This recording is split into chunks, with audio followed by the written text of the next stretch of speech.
In this video, we're going to go over Lifeweaver from top to bottom, starting from his primary weapons up to his ult, and of course along the way, I will showcase my key bindings to make your life easier. All that being said, if you want to see more educational content down the road, then be sure to like, subscribe, and leave your comments down below, and let's get straight to it. Now at its core, Lifeweaver is a fairly complex character, and that his kit requires you to always be using multiple tools in tandem to ensure the best results possible. That being said, you have to look at your tools as not just doing damage and healing, but it's all about value and at the right time. So timing is critical. Knowing, what's going on around you is really, really important. You having your Petal, for example, can give you a bird's eye view as to what's happening on field. You are essentially the playmaker on your team. So you need to be really, really careful about how you optimize. So speaking of optimize, we have key bindings on screen here, which can help you. If you need to pause on this screen right now, be sure to do so. For me personally, my key binds, I typically use the middle scroll wheel to swap between both my healing and my damage. It just makes it more seamless when I'm in battle, as opposed to having it on the 1 and 2 buttons by default. So as you can see on screen, I took those off. And so try this out if you like these keybinds. Let me know in the comment section down below what your recommendations are. But let's keep going. So as a whole, you want to be focusing really on doing as much damage as you possibly can, just because you want to be building your meter quick enough to ensure that your tree of life is readily available for your team. Now, of course, you don't want to ignore your healing altogether. You definitely want to be healing.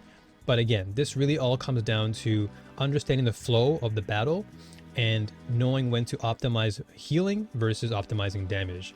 So again, at his core, he really is complex, Lifeweaver, but once you learn to understand his flow, he becomes a little bit easier over time. So a little bit of advice here. When it comes to your healing blossom, try not to be fully healing. And by that I mean try not to charge your blossom all the way up to max, because you do get a penalty for movement. So the best advice I can give you if you're looking to heal is go for about 28 to 50 in terms of your charge meter. Let's say 20 to 50. Any more than that, you might be slowing down your movement, but your healing will still be totally fine. So recommendation is around 20 to 50 charge for healing blossom, and then swap to your Thorn Valley to do damage and keep the flow moving. So that being said, let's move on to the second point of the video.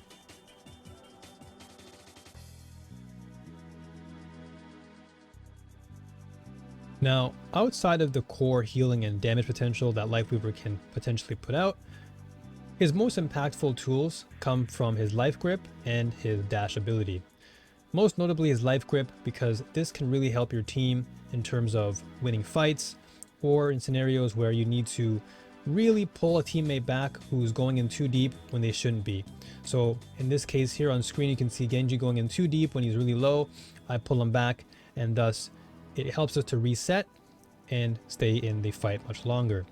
So life grip can be a really, really useful tool, not only for accessing high ground and allowing for potential teammates like, let's say, Ana or Zenyatta to play high ground alongside you.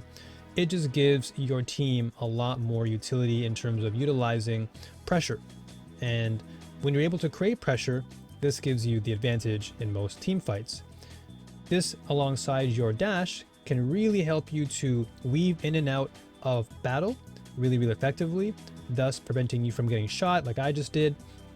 But most importantly, it just helps you to really traverse the map a lot more effectively, allowing you to see what's going on, alongside using your Petal to get a bird's eye view, and therefore using a life grip to save potential teammates from dying.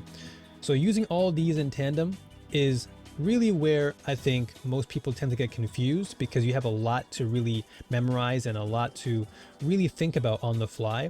But this is really what makes Lifeweaver so fun, is that you really have to be thinking not only of healing and damage, but you also have to be thinking about survivability, because the longer you survive on the field, then the longer your team will. So as long as you're making sure to keep yourself in check, knowing where your teammates are, what they need in terms of their healing, but also knowing to really attack enemies who are playing out of position with your Thorn Valley, can be really, really effective long term. All that being said, let's jump in to the next point.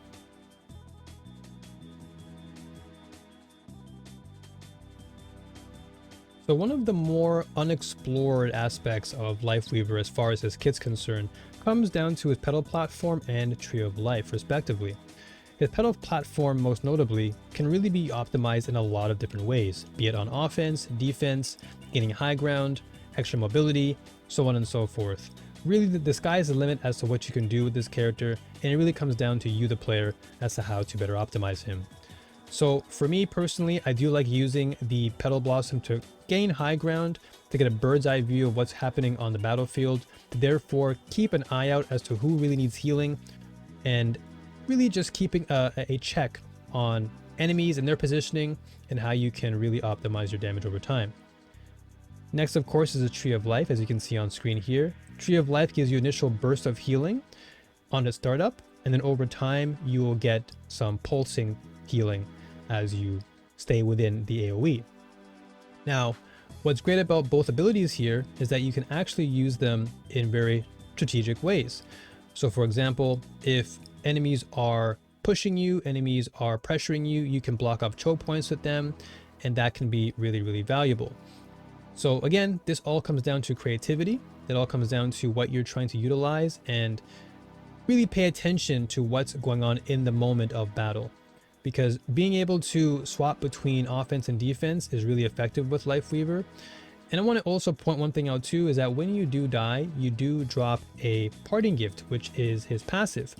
So just to kind of point that out here, your parting gift is when you die, as you can see on screen here, when you die, you drop a gift that heals the first person that picks it up, whether it be an enemy or your teammate.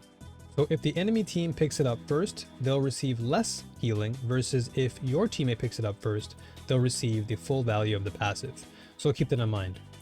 So overall, Lifeweaver is a pretty complex utility character who's really all about survivability. He really wants to create opportunities for his team by utilizing high ground, repositioning, using his core Healing Blossom and Thorn Valley to do not only damage but heals, using your Tree of Life and Petal Blossom in tandem to block up choke points, again helping your teammates out who need help, for example Ana or Zenyatta. Any slower heroes on your team can be utilized using Life Grip to pull them up to high ground for better positioning. There's a lot to really think about, but that's really where the fun aspect of Lifeweaver comes into play. So take this all into consideration and test it out and see what you can come up with on the battlefield. All that being said, I do hope this beginner's guide has given you a little bit of a glimpse as to what to expect in Lifeweaver. So look forward to more in-depth content down the road for him. If you enjoyed this content and want to see more, then be sure as always to like and subscribe and leave your thoughts down below. Until next time, new warriors, take care, happy gaming, and peace out.